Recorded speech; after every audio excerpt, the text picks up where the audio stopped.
Водний світ є водний світ. Відновили польські мітингувальники блокаду на пункті пропуску Угринів для українських вантажівок. Я нагадаю, що Паска і ковбаска були дуже важливими для польських фермерів. В четвер, 28 березня, вони призупинили свої дії на період великодніх свят, а от 2 квітня напередодні відновили блокаду на пункті пропуску Довгобичів-Угринів. Про це повідомляють у Держприкордонслужбі України.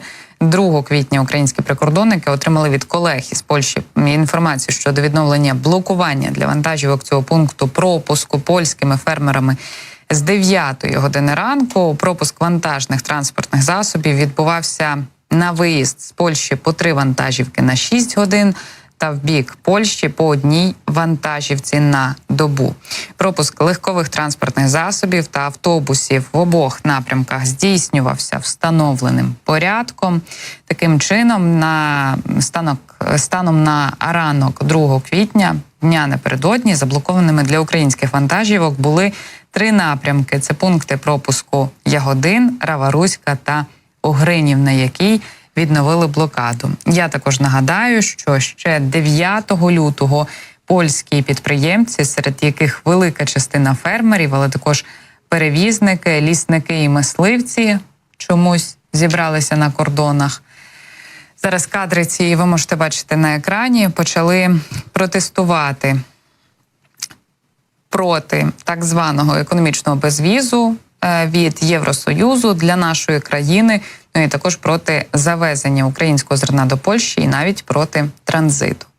Детальніше про те, якою ситуація є станом на 3 квітня, на час нашої розмови розпитаємо у речника Державної прикордонної служби Андрія Демченка. Пан Андрій уже приєднався до нашого етеру. Вітання вам.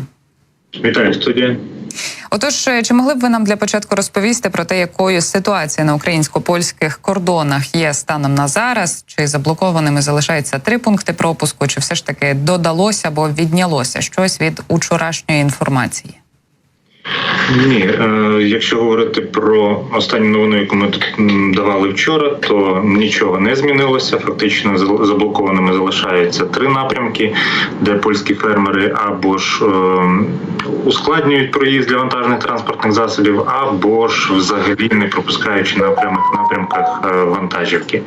Нагадаю, що Угринів вони почали блокувати знову вчора, а розблокованим він був з 28 числа. Фактично польські фермери на час своїх великодніх свят вирішили тимчасово припинити блокування цього напрямку.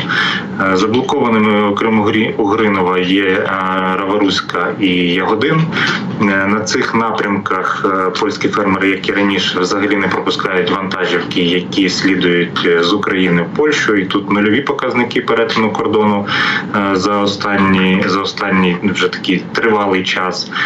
По Угринову вони обіцялися пропускати по 1 вантажівці на добу в бік Польщі. В бік України ситуація, можливо, трішки краща. По кілька вантажівок за годину обіцялися пропускати, окрім Угринова, по якому, за інформацією від польських колег, польські фермери зазначали, що пропускатимуть по 3 вантажівки раз на 6 годин.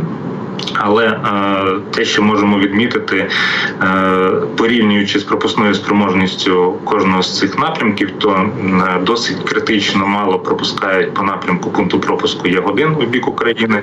За минулу добу це було 60 вантажних транспортних засобів, хоча це, зазначу, такий найбільший інфраструктурний напрямок, який може за добу забезпечити оформлення для 1200-1400 вантажівок в обох напрямках. Натомість зараз маємо нульові показники в бік Польщі і лише кілька десятків вантажівок в бік України.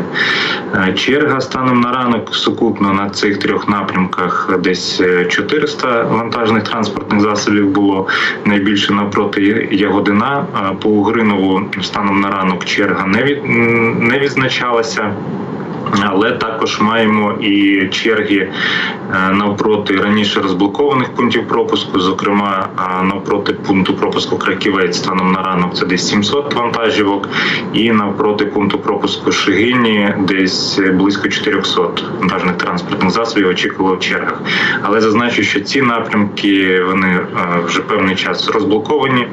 Рух тут є інтенсивний в обох напрямках, як в бік України, так і в бік Польщі.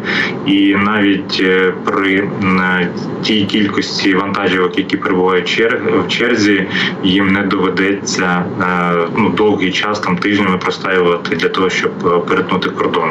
А черга, звісно, є, бо інші напрямки ще залишаються заблокованими, і водії та перевізники шукають собі всі можливі напрямки для того, щоб перетнути кордон.